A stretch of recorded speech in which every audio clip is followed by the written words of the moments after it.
Salut tout le monde, c'est le Chauve qui Game, bienvenue à ce 4e épisode d'Insane Cartwheel, j'espère que vous allez bien.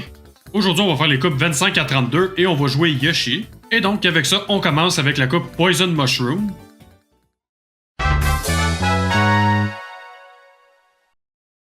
On commence avec Animal Crossing Fantastic Skies qui a été faite par Shushintosh, si je l'ai bien prononcé. Elle a été faite pour le 54e Custom Track Jam et a remporté la 5e place.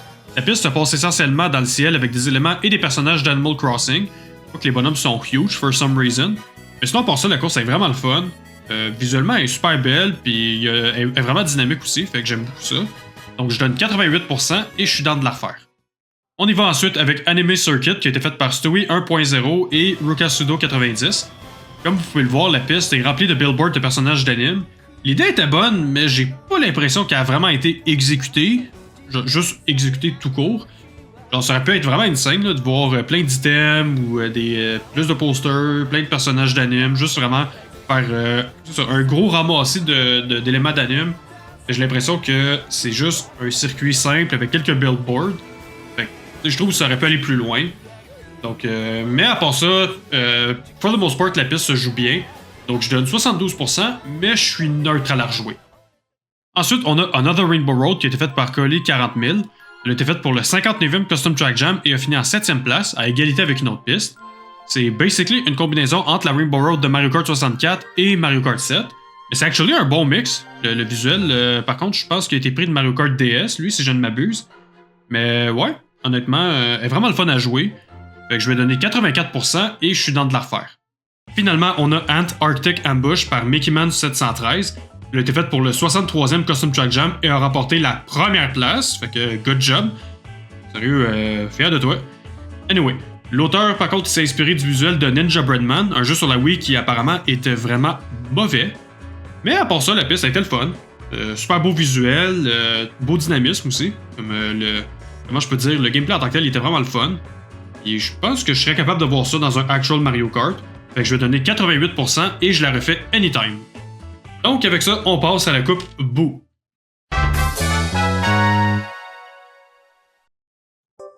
On commence avec Antarctic Volcano qui a été faite par Drecastian Turnip, MK Waffle et Kozakura. Elle a été faite pour la première édition d'une autre compétition appelée Epic Crossovers Extreme Remake Competition et a remporté la première place, fait que good job. Comme le nom le dit, c'est un mix entre une piste de neige et une piste de lave.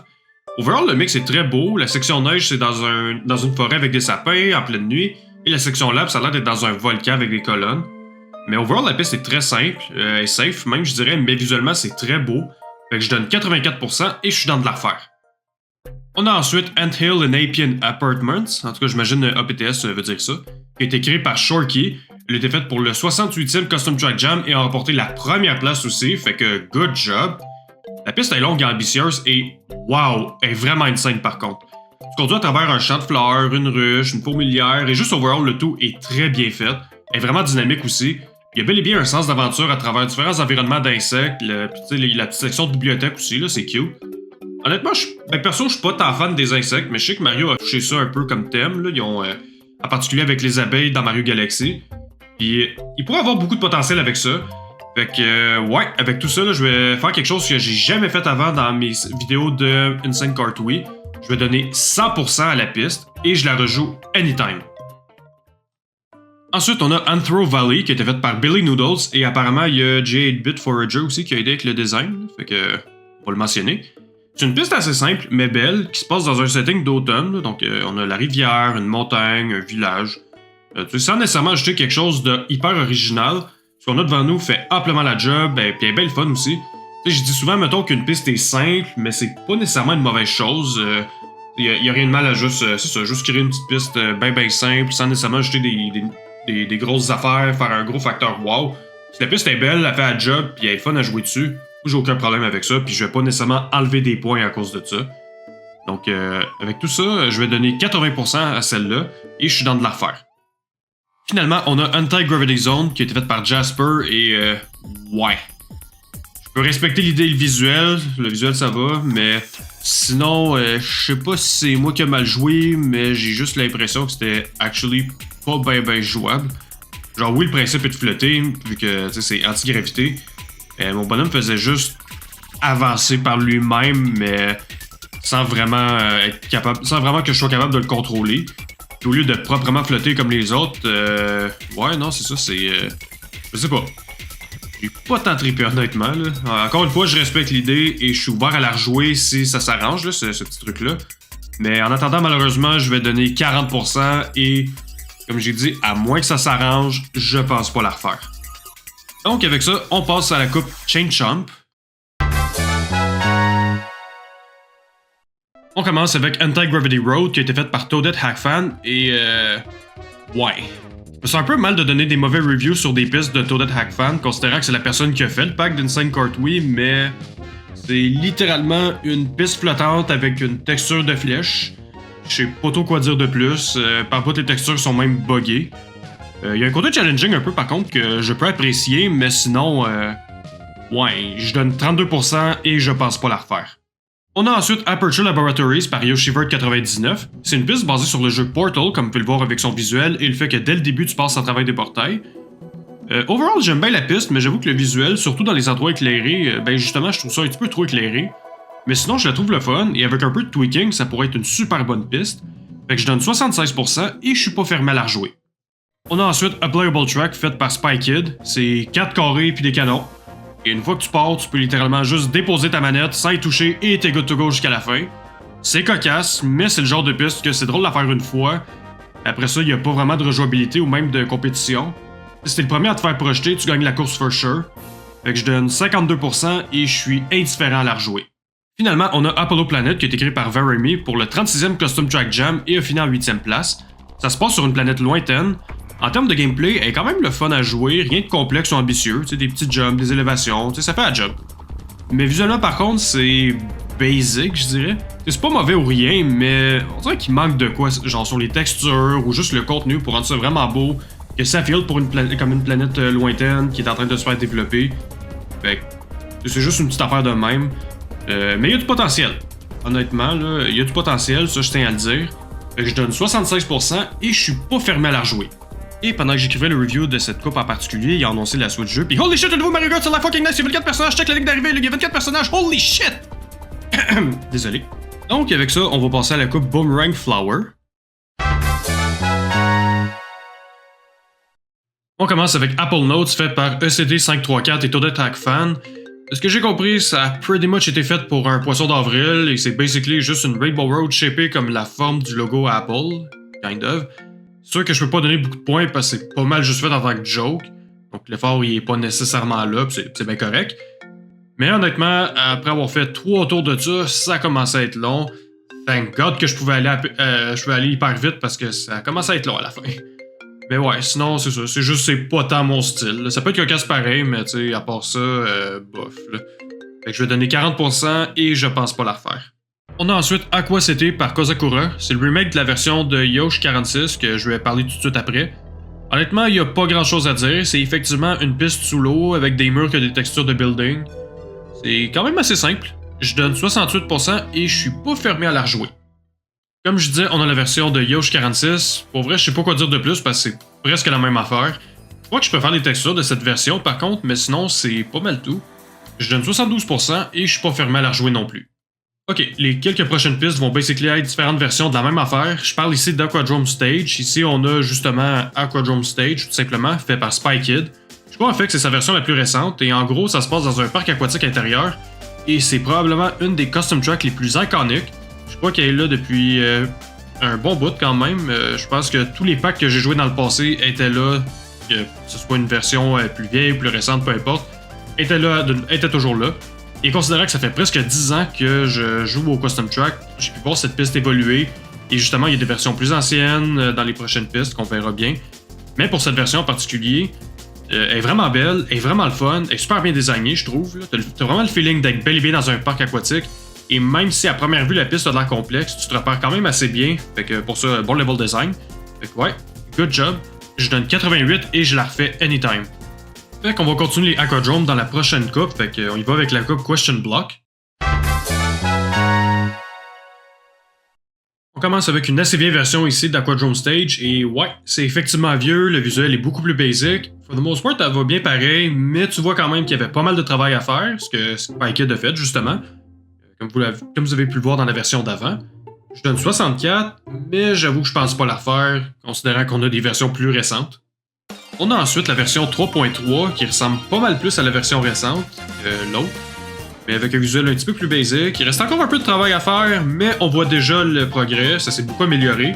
Fait que je donne 80 et encore une fois, considérant qu'on a une version plus récente, je pense pas nécessairement revenir à celle-là.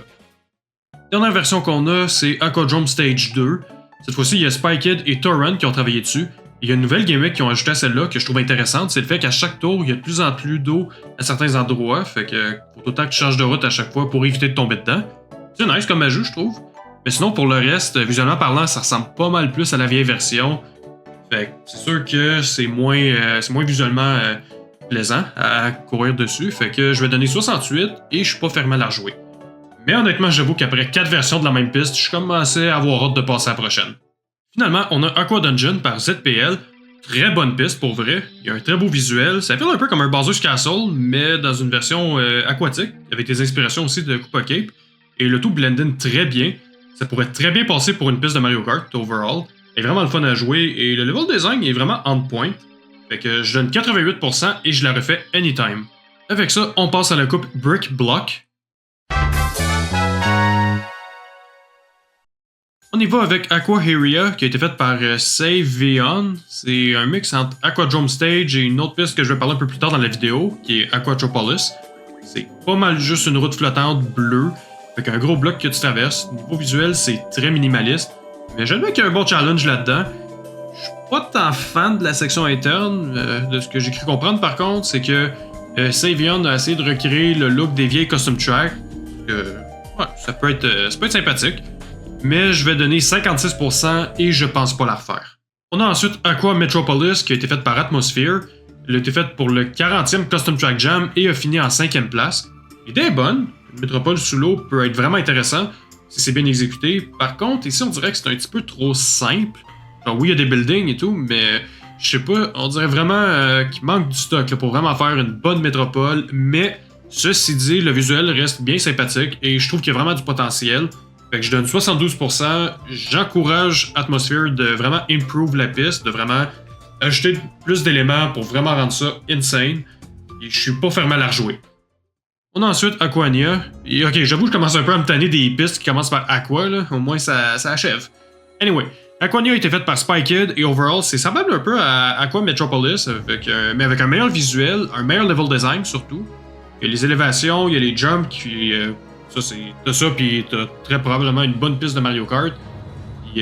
Ça donne vraiment l'impression que t'es dans une cité sous l'eau. Fait pour ça, je trouve que c'est bien fait. Donc, je donne 88% et je suis dans de la refaire. Finalement, on a Aqua Road par King Boo Gaming. Puis, ok, King Boo Gaming, on a compris, t'aimes ça les pistes avec 56 000 chars puis camions qui passent partout, écrasent les joueurs, tu le quittes.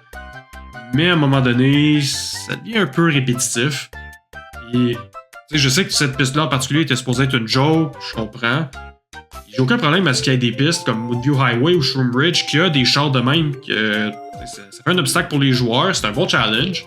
Mais dans ces pistes à King Boo Gaming, je trouve que c'est beaucoup trop overused. Et c'est la même gimmick à chaque fois. C'est juste ça, c'est pas mon style nécessairement. Et dans celle-là en particulier, c'est juste pas jouable, là, tellement que c'est. Je sais pas, de la façon que la piste est faite, c'est ça. Mais considérant que c'est une joke, est-ce que c'est quelque chose que je vais prendre autant au sérieux? Non. Ça n'empêche pas que je vais donner 32% et je pense pas la refaire. On passe ensuite à l'avant-dernière coupe, la coupe Bubble. On a Aqua Temple par Yoshiver99. J'aime bien la variété des chemins que tu peux prendre au début, puis ça file vraiment comme un temple. Mais je trouve qu'après ça, puis de ça jusqu'à la sortie du temple, je trouve que c'est un petit peu trop simple. C'est un très bon début, mais sinon aussi, je trouve que le visuel, on devrait rechecker le lighting un peu, parce que par bout, c'est pas très facile de distinguer le plancher et le mur. Ça peut devenir mélangeant. Et selon moi, je trouve qu'un intérieur de temple, c'est pas mal plus nice quand c'est sombre, pour vraiment donner l'impression que t'es dans un temple. Mais sinon, good job, je te donne 76% et je suis pas fermé à l'argent. Ensuite, on a Aquatic Rainbow par ChrisDark64. C'est vrai qu'on n'a jamais vu ça encore, une Rainbow Road sous l'eau, et c'est exactement ce que cette piste représente. Visuellement, c'est très coloré, avec un background intéressant. Il y a certains endroits, par contre, que je trouve un petit peu plus basic, mais for the most part, ça va. Sinon, côté level design, ça va aussi. Là. La piste a tête quand même, mais ça dépend. Overall, par contre, j'aime bien l'idée et je donne 80%, je suis dans de la refaire. On a ensuite Aquatropolis par Metonite 2550. C'est une piste sous l'eau qui malheureusement contient presque pas d'éléments de background. Il y en a un peu, t'as le feeling d'être sous l'eau, mais il manque du stock. Je trouve qu'il manque du stock. Mais sinon, au moins il y a les élévations et la piste est le fun, est assez dynamique. Fait que je vais donner les points pour ça. Donc je donne 68% et je suis neutre à la rejouer. Et enfin, on a fini avec les fucking pistes qui commencent par Aqua. On finit aussi avec Arctic Chill qui a été faite par Kozakura et Shield. Ça se passe dans un beau petit village en plein hiver avec des élévations. Il y a des grosses boules dans le ciel, je sais pas ce que c'est supposé représenter, là. Ça a l'air d'être de la glace, mais ça donne une petite vibe de Mario Galaxy, fait que j'aime bien ça. Sinon, overall, la piste est bien le fun, donc je donne 80% et je la refais anytime. Avec ça, on passe à la dernière coupe de la vidéo, la coupe Feather. On y va avec Arctic Mines qui a été faite par Anoop. Pas mal simple comme piste, c'est shapé comme un genre de diamant, ce qui est logique considérant qu'on est dans une mine. La piste est basic, mais sympathique à jouer quand même. Je donne 68% et je suis neutre à la rejouer. On a ensuite Arctic Volcano qui a été faite par Char6432 et Epic Crossover. C'est un remake d'une autre piste qu'au moment où je record ça, je ne sais pas si c'est dans Insane Kart Wii, on verra bien. Mais sinon, on l'a fini 9ème dans le premier Epic Crossovers Extreme Competition. C'est très simple aussi comme visuel, t'as le bleu pâle et l'orange pour distinguer la glace et la lave, mais c'est pas mal juste ça. Côté gameplay, le fun par contre, fait que je vais donner 76% et je suis pas fermé à la rejouer. On a ensuite un Really Big Circle par L QWERTY. Et ouais, c'est effectivement un gros cercle. Tu conduis hyper lentement, t'es supposé faire le tour de ce gros cercle. Pour vrai, j'ai pas compris le fun dans tout ça. J'avais juste hâte de le finir, honnêtement. Je donne 40% et nope, je la refais pas. On termine la vidéo avec Area 28 par Keiichi 1996. Puis damn, c'est une bonne façon de finir la vidéo en a high note, je trouve. La piste est énorme et il y a une très grande variété d'environnements. Une variété de chemins que tu peux prendre aussi. Puis ce qui est cool avec celle-là, c'est que les chemins sont basés sur la difficulté. Fait que tu peux prendre un chemin facile ou un chemin difficile. Sinon, en termes d'environnement, t'as une zone qui file un peu cyberspace, t'as une usine, un bout de plus Rainbow Road, une autoroute, des mines. Il y a du stock. J'ai remarqué par contre qu'à certains spots, c'était un peu buggé. Puis tu vas voir l'animation que quand tu tombes, tu perds un peu de temps avec ça là, quand t'as l'Akito qui te ramène. Mais sinon, à part ça, c'est vraiment une très bonne piste, super créative. Ça donne vraiment un feeling d'aventure complété là, une fois que t'as fini la course. Fait que je donne 92% et je refais ça anytime. Et avec tout ça, on est rendu à la fin de la vidéo. On a à présent fait 32 coupes, qui est actually le même nombre de pistes de Mario Kart Wii, le vrai Mario Kart Wii, ce qui est fou pareil. Et comme vous savez, on est encore au tout début. Props aussi à Shorky, qui a été la première personne à date à qui j'ai donné un 100% dans une piste, la piste étant Anthill Appian Apartments. Fait que sérieux, good job pour ça. Elle était très bonne ta piste, fait que fier de toi. Mais sinon avec ça, ça va être tout pour aujourd'hui. J'espère que vous avez aimé ça. N'oubliez pas de liker, partager, subscriber, tout le kit. Si vous avez des suggestions de jeux, n'hésitez pas à me les dire en commentaire. Et on se revoit très bientôt pour d'autres vidéos du même genre. Fait que, see ya!